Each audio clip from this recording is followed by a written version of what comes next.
This video recreates a senseless murder.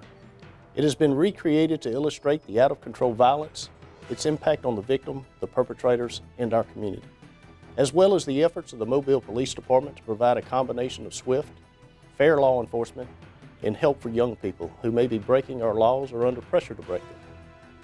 17-year-old Trayon Washington ended his life in any meaning it had in a split second. In that instant, he pulled the trigger on a pistol, killed a 40-year-old mother he didn't even know, and branded himself one of the most despicable individuals in human history, a murderer. Then he ran. For 3 days he found shelter wherever he could, subjected his friends and family to charges of harboring a fugitive, and tried to control the mounting panic as law enforcement closed in. I am Mobile Police Chief James Barber. Smart, determined, thoroughly trained and armed Mobile police officers used instant communications technology, science, undercover work, sophisticated interviewing techniques, criminal behavior tools, media cooperation, modern investigative procedures and databases to identify Washington within 48 hours of the murder and arrest him within 3 days. Washington was alone, a killer on the run with over 500 police officers and thousands of civilians looking for him. We got a subject inside who refused to come out. It's barricaded, so I think we ought to start the SWAT team. Go ahead and start swatting.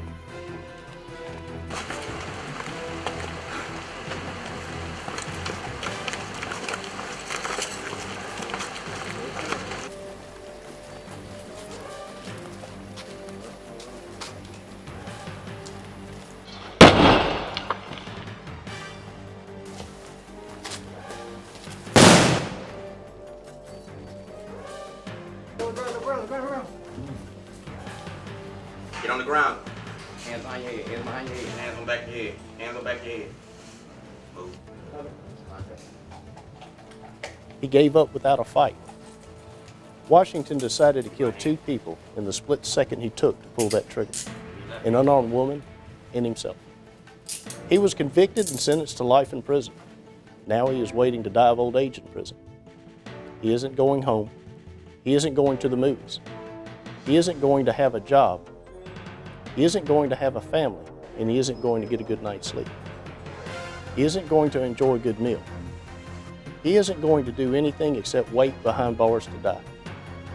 His split-second choice, made in less time than a heartbeat, wasn't the only step he took to end his own life. He started breaking the law early.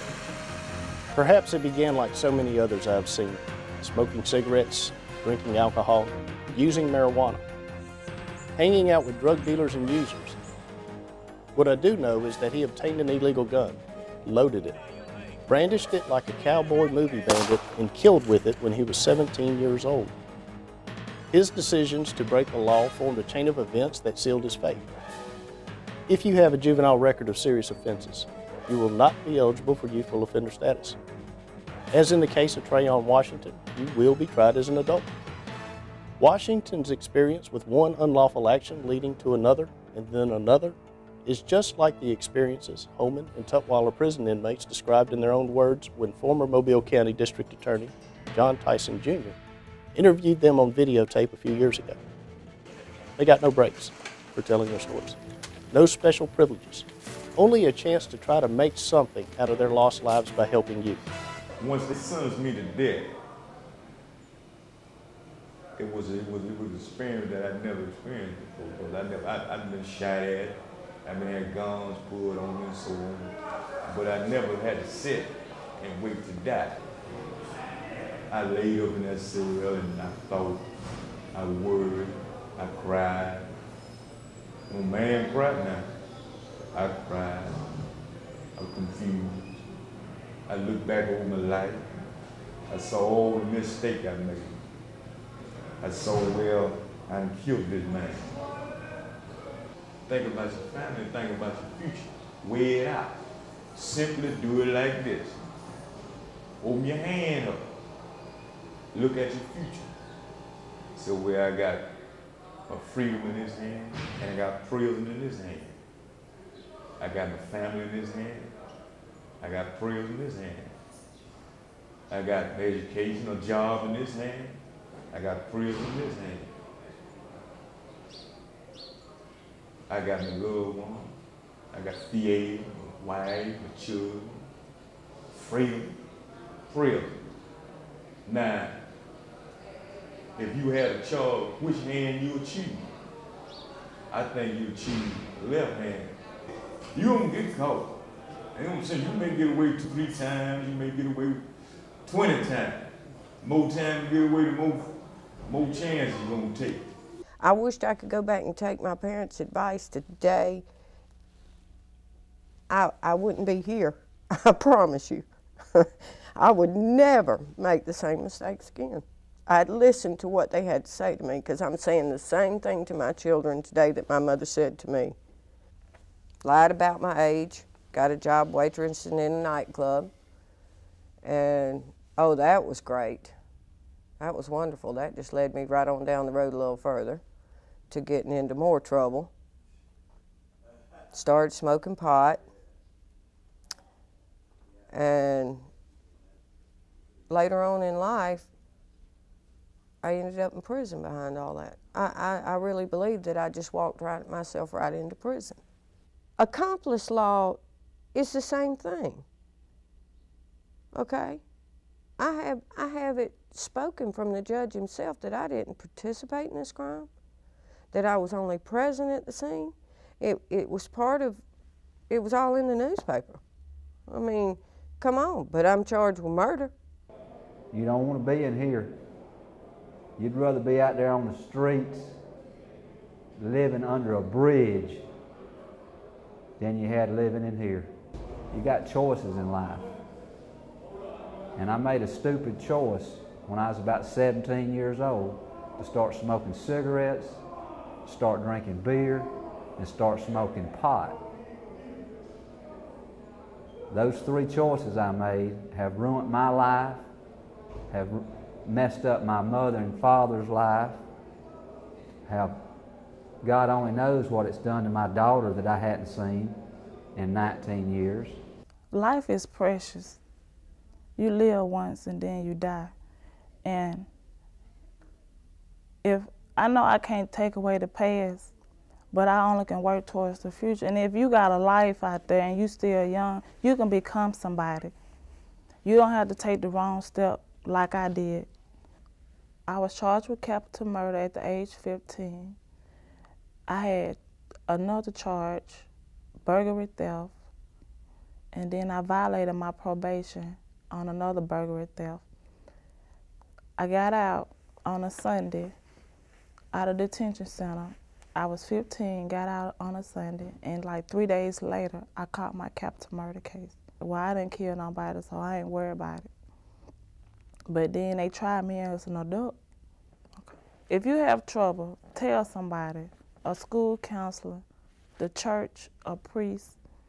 If you have a mentor, someone you can look up to, or a best friend that you can confide in, tell someone. The only thing that was different is I was an idiot. I was stupid.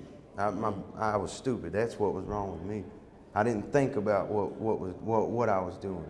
That's what I tell you. Don't. Well, who would have had influence with you when you were 16?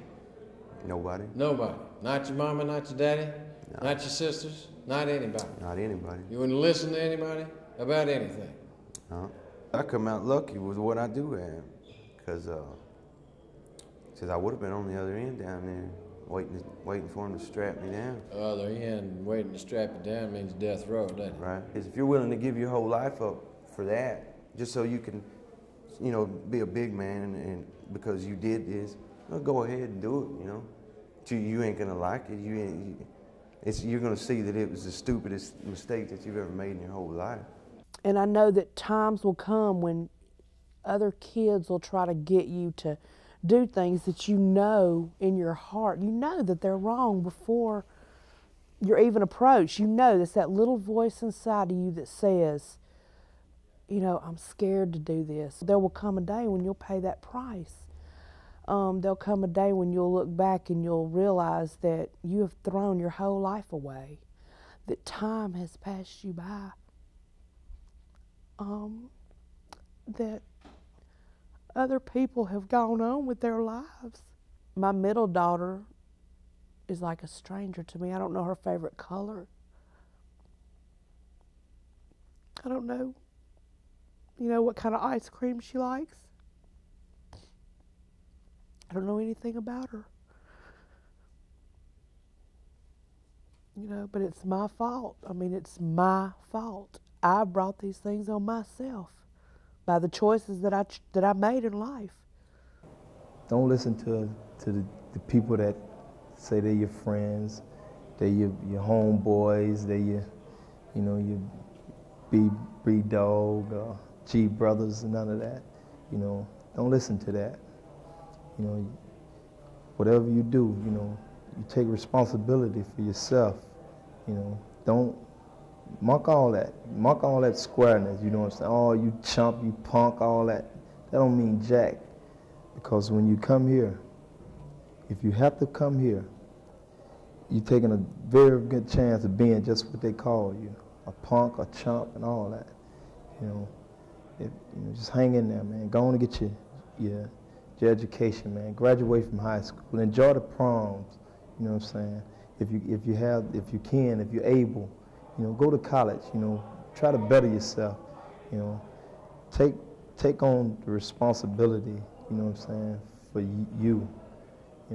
Because once you come here, your choices, they're limited. Your options, they're gone.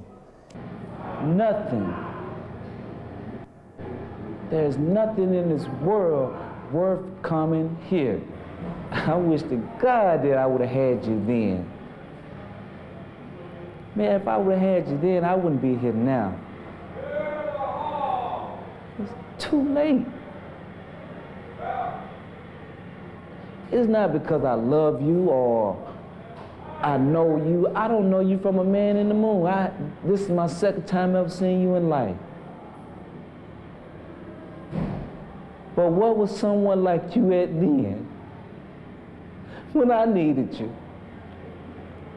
Be there for somebody. Just take time out, man. Go out there in the projects. And look, you'll find me every day. Every day you'll find me. I'm hurting by the millions out there. That's all you got to do is just listen to me. It's tough for inmates in our prisons, real tough. Many of these people are still in prison. The only change in their lives is the gray hair on their heads. Alabama law says if you commit a violent crime, you will be charged as an adult. It says you are guilty of shoplifting if you are with someone who shoplifts. It says if you are convicted of 3 felonies, you will go to prison for the rest of your life. No parole. It is a die-in-prison sentence. Trayon Washington's half-brother, Pat Brown, who was with him at the shooting, was also convicted of murder. He is eligible for parole in the year 2054. I know it is tough for you too. Peer pressure, no father, problems at school, bullying on the school bus or at school, can't get along with your mom, step-parent hates you or abuses you, so-called friends trying to get you hooked on drugs so that they can control you, make money off of you, or use you for sex, adults using you to commit crimes like shoplifting. I've seen much of what you've had to deal with in my 25 years as a police officer. But only you have experienced it and know the danger you are in. This is an emergency for you. So do what you would do in an emergency. Get away from the danger and ask for help.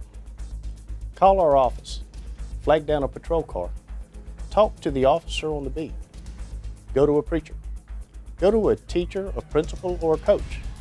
Ask for help. Use this number or this email address to reach our Family Intervention Team specialists. They are trained to get you the help that you need. We won't arrest you for asking for help. In fact, when we learn what you need, we will help you find it from the social agencies and volunteers that we know who can and will help you. We will even check back with you to see how you are doing. At the Mobile Police Department, we are using our authority, discipline, and technology to make Mobile the safest city in the nation for everybody by being very good at 2 things: finding and arresting those who break the law, and offering help and protection to those who obey our laws.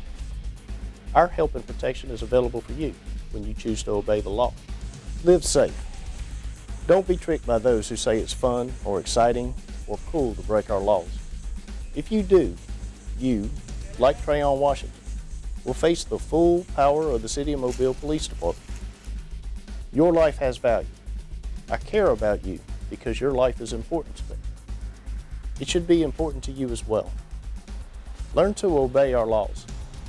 Separate yourself from those that don't obey them and ask for help if you need it. Choose to live safe. It's not too late. The fact that you are watching this video means you still have a choice.